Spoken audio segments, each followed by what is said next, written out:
On this unique episode of MythBusters, it's the Young Scientist Special. That equals fire. When 4 of the brightest brains in the country join the team to put a trio of tall environmental tales to the test. I think it's outrageous and preposterous. Carrie and Grant get young scientists Alyssa and Catherine in deep doo-doo.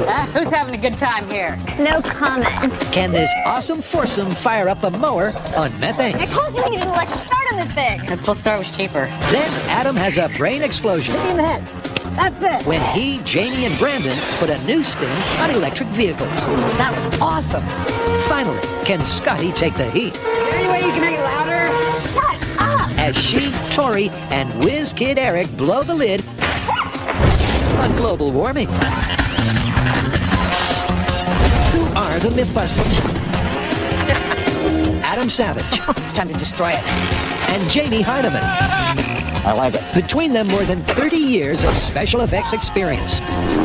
Cue dramatic music. Joining them, Carrie Byron, This should be interesting. Grant Imahara, and Tori Belleci. I want to make you withdraw. They don't just tell the myths, Isn't that awesome? they put them to the test.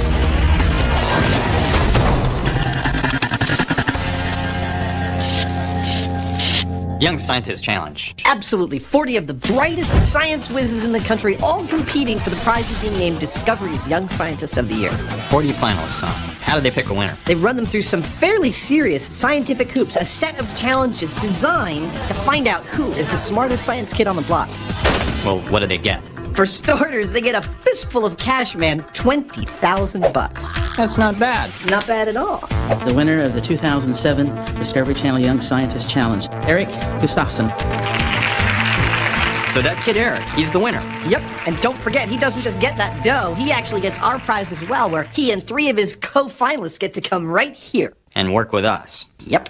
Hello, young scientists! Congratulations on all your hard work this week and becoming finalists. The Science Channel Prize will be a trip for several young scientists to the set of MythBusters in San Francisco. You know, I think we should do something green with these kids. There's a ton of environmental myths out there. It's exactly what they're interested in.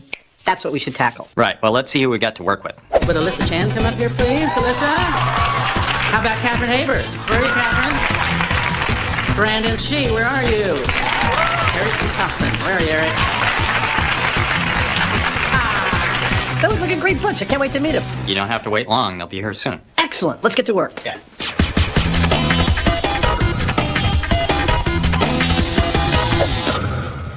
Where are they? I don't know. What did that note say again? Welcome to MythBusters. Meet us in the blueprint room. Signed, Jamie. Dude, where are the kids?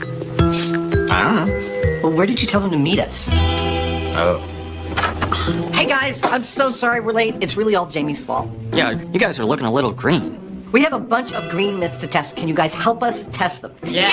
Fantastic. We've got one to do with the greenhouse effect. We've got one to do with electricity. And we have another one which I don't think I'm going to tell you about just yet. So let's go. Come on. Let's roll. Go, go, go, go, go. Move, move, move, move. It's green for go because our 4 young scientists are going to turn the heat up on 3 environmental myths. First, Brandon meets Adam and Jamie to find out if electric cars are just good-for-nothing slowpokes. Then Eric, the Young Scientist of the Year, joins Tori and Scotty to see if greenhouse gases really make our planet warmer. And Alyssa and Catherine, well, they've got a myth with some real beef as they find out if cows really spell calamity for the climate. No. Okay. What do we got? We got a myth about the general perception of electric cars. You mean that they're sluggish, not very peppy? Exactly. We're going to tackle it and find out if it's true. Could be fun. Could be electric. Ah, the humble electric car. Small, slow, and really a bit silly, right? Well, maybe not. Adam and Jamie are going to bust a fuse to find out. So what do you think the plan is? First, we need to get a basic electric car and see what it does. Okay, I agree, but we're eventually going to go to the full-on state-of-the-art, right? Absolutely. So before state-of-the-art comes run-of-the-mill, a regular car that's been converted to run on battery power. And bright spark, Brandon Shee is in the hot seat. We're going to blindfold you. We've got 2 cars, one electric, one not. We're gonna put you in the back seat of those cars, blindfolded, while we run them through some paces, and you're gonna give us your impressions. The cars are identical, but one runs on gas and the other on batteries. I don't want you to know which one is which while you're driving it. So, Jamie, you're gonna put on these headphones, and you're gonna play some music while you're driving, and Brandon, well, obviously, you're gonna be blindfolded. While Brandon can't see which car is which, Jamie can't hear which one is which. The gas car leads first up. In the middle with you. Then the team pit stop and swap to the electric car. So, Brandon, blindfolded, in the backseat of both cars, what was your impression? Could you tell the difference? It was actually hard to tell. The second one seemed a lot smoother, but in terms of speed, I don't know, because they both felt like they were going fast. Jamie's lead foot, and experience, meant he had no trouble picking the electric car. This car, the second car, it's real sluggish on the startup. Once you got going, it was pretty much the same, but for some reason their acceleration on the bottom end was really low. And what that means is that there may be some mileage to this myth. Maybe electric cars really are slugs. For test 2, the guys hit upon a bright idea. Maybe they can build their own electric vehicle and see if they can put a bit of pep in its step. But Brandon's days as a passenger on the show are over. We got rules, and you'll address me as Mr. Heineman and Adam as Mr. Savage, okay? And you'll say sir before and sir after whenever we talk to you. Sir, yes, sir. Then it's down to business. They'll fit a large electric motor to a go-kart, add a bunch of batteries, and then see if they can make the kart smoke. That's what I'm talking about. What is that? Lithium iron phosphate. State of the art. We're gonna bring this up to about 90 volts. That is beautiful. These are big daddy versions of the type of batteries that power laptops and hand tools. They're light, but they deliver plenty of pizzazz. So an electric motor powered by 26 of these bad boys should really get the sparks flying. And Brandon's job is to help make sure it's the tires that smoke, not the wiring. Do that whole side, but you'll go down one. If you do this, that equals fire. And lots of push-ups. Yes, sir. So 2, 2, 2, 2, all right? Then it's all power to the car. Brandon's got it wired right. Wow. I just got like a really warm feeling for my whole body. It works. Fantastic. Let's get this thing out to the track. And out on the track, it's go time in the Young Scientist's Time Trial. A showdown between the MythBusters green machine and a gas-powered rival. Are you ready for this? You ready today? I'm ready today. Today is go-karts. We're racing a gas go-kart and time trialing it against an electric go-kart. You feel good? I feel good. Okay, hit me in the head. That's it. All right.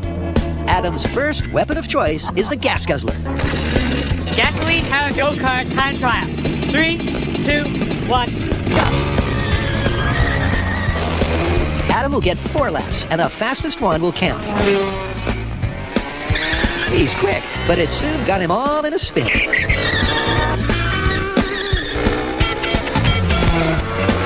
Finally, he gets in his fastest lap.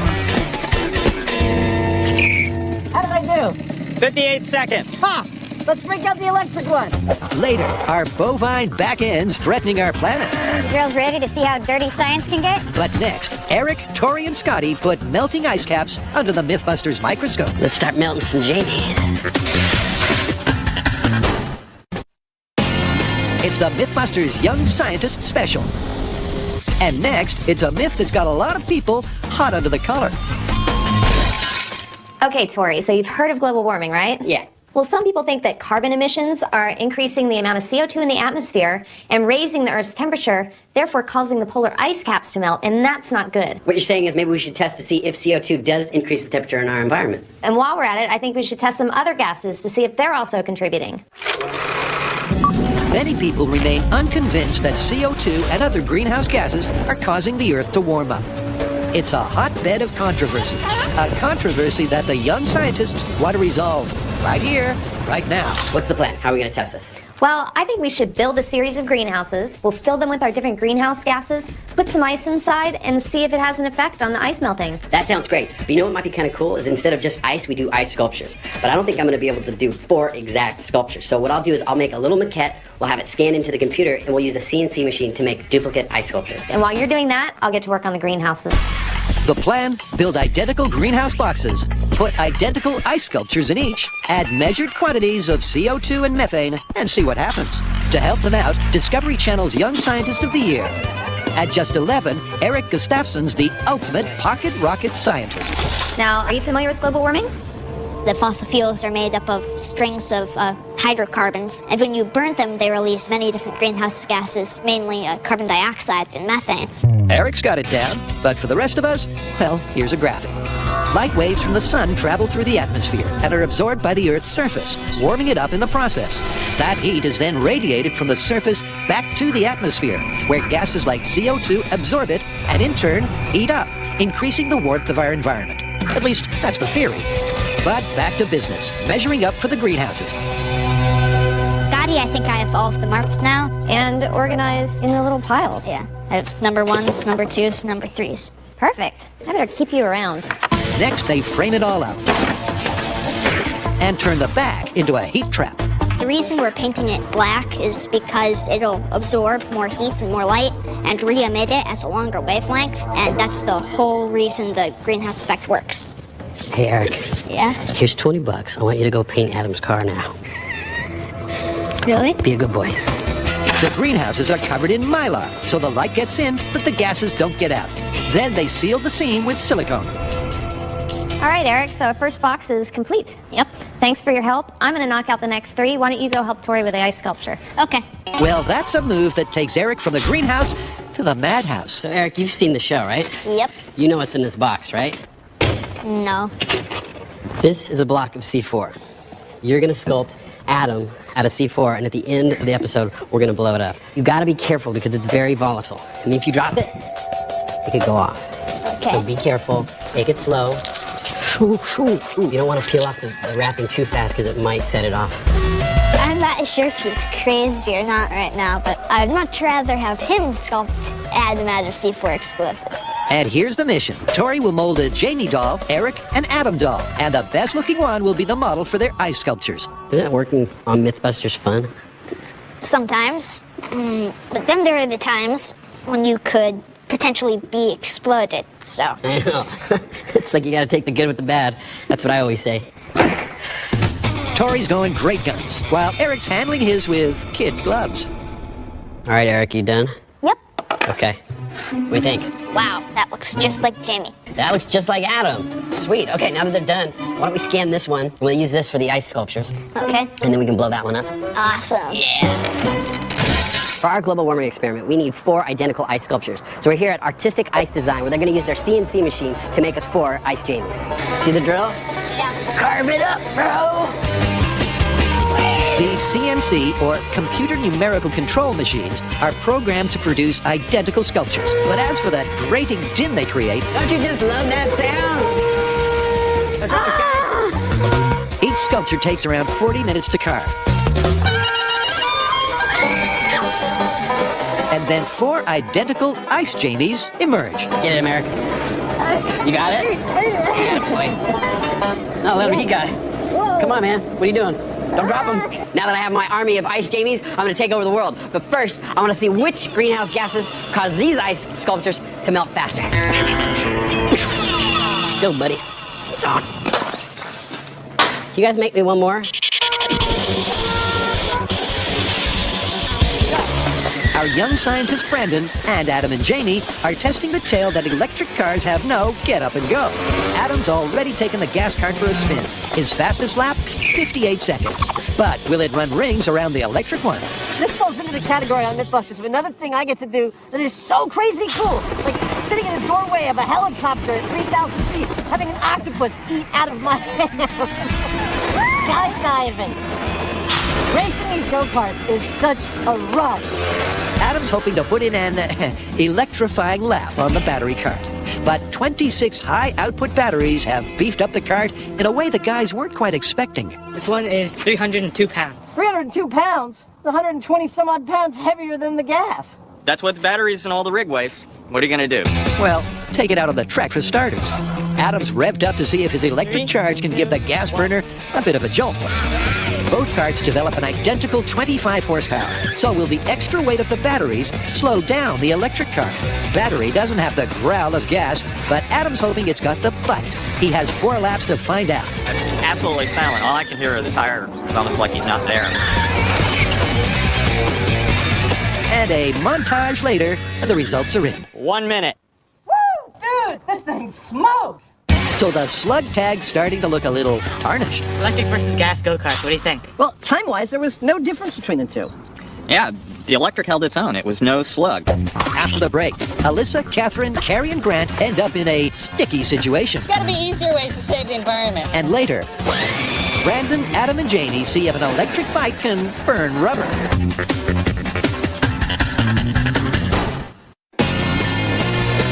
It's the MythBusters Young Scientist Special, and now it's time for a real blast. Oh, excuse me. Okay, Carrie, guess what the biggest polluter in the world is? Cars. No. Factories. No. Jewelry. Close, but no. It's the humble cow. Cows? Seriously? Yes, and according to this myth, cow flatulence is the biggest single contributor to global warming. Well, as crazy as it sounds, I mean, that makes sense. Cows produce the greenhouse gas methane, and methane has 20 times the effect of carbon dioxide in global warming. Also consider that there are over 1 billion cows in the world. Well, I guess we have a beefy myth to bust. Forget cars, forget factories. The inconvenient truth of this myth is that it's cows that are the world's worst polluter. But can the humble heifer really be bringing the planet to its knees? Okay, so do you have any ideas on how we can test this? Well, why don't we just start with the basics? We'll get some cows, check out the engine room, see how much methane they produce, and then do a little math. Being that there's 1 billion cows in the world, we can see how bad for the environment they really are. That sounds like a good plan, but I'm a little fuzzy on the see how much methane they produce part. I have a rough idea for a gas catcher. Yeah, I'm not touching that. Well, that's precisely what the young scientists are for. And here are the young scientists, Catherine and Alyssa. Unfortunately for them, they've got no wind of what their methane mission is all about. Hello? Come in. So, Catherine and Alyssa, right? Yep. So do you guys have any idea what myth we're gonna do? Not really. It's gonna be a dirty one. Might want to change your shoes. Uh-oh. With just enough time to say boot scoot, they're off to a dairy farm to gather gas. Welcome. Are you Albert? I'm Albert. I'm Grant. Dairy farmer Albert Strauss is an expert on methane gas.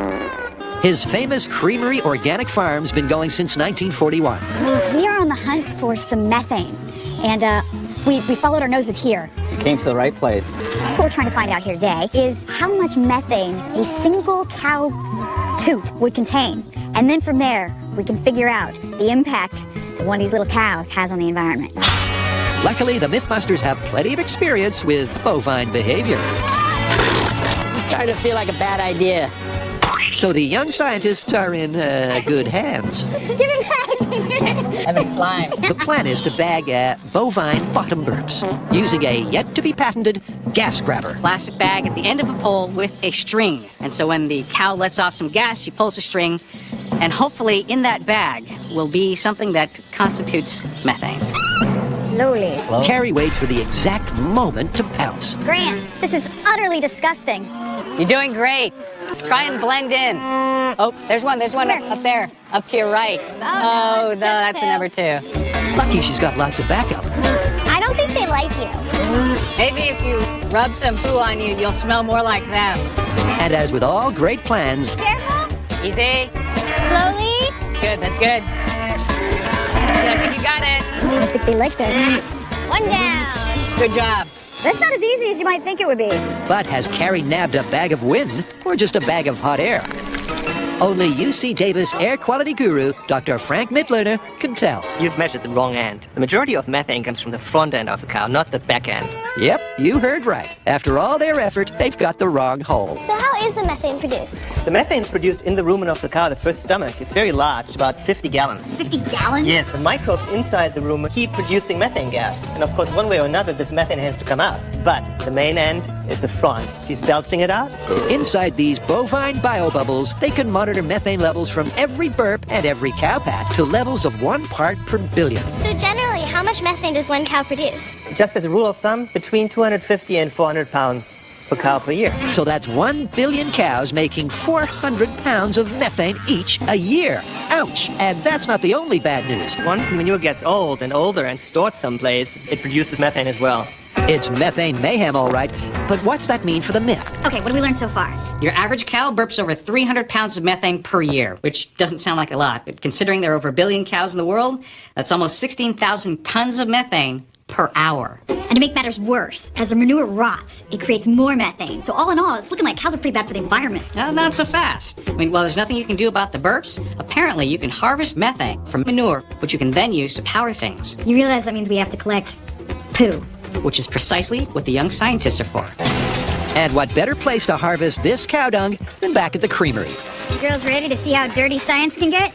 Oh, yeah. Because of their relentless burping, the cow's character reference is taking a nosedive. But if the Mythbusters can use the methane from their dung, then their reputation may be saved. All right, you guys, now comes the glamorous part of TV work. And what self-respecting up-and-coming scientist wouldn't love to get their hands on a project like this? Who's having a good time here? No comment. We got 3 containers full of fresh cow dung. We're gonna take them back to the shop and try and build our own methane digester and see if we can get it to work. Jamie and Adam are testing the myth electric vehicles are slowpokes. The electric go-kart kicked butt, but before they call the myth, Adam wants more proof. And at Infineon Raceway, it's time to up the ante. So, what's up next? Next, we got motorcycles. Nice. This is the Kilocycle, the world's fastest electric drag bike. It's 490 horsepower, 374 volts, and it has a dry weight of 645 pounds. Bill Dubé's built this bike from scratch. What do you have to say to people that think electric vehicles are slugs? You see it out in the track, and you tell me if you think an electric vehicle is a slug. And the Kilocycle will be slugging it out against this. Cue race caller Brandon. This is a gas-powered pro stock drag motorcycle. It has a horsepower of 270, 2680 cc, and a dry weight of 420.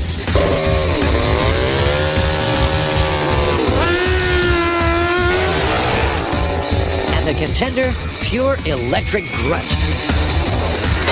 And that's just the warm-up run. They're all ready. I think we need to get down to the finish line to watch this. Let's go, I can't wait. Which one's faster? You know, I really don't know. Each bike will do one timed run.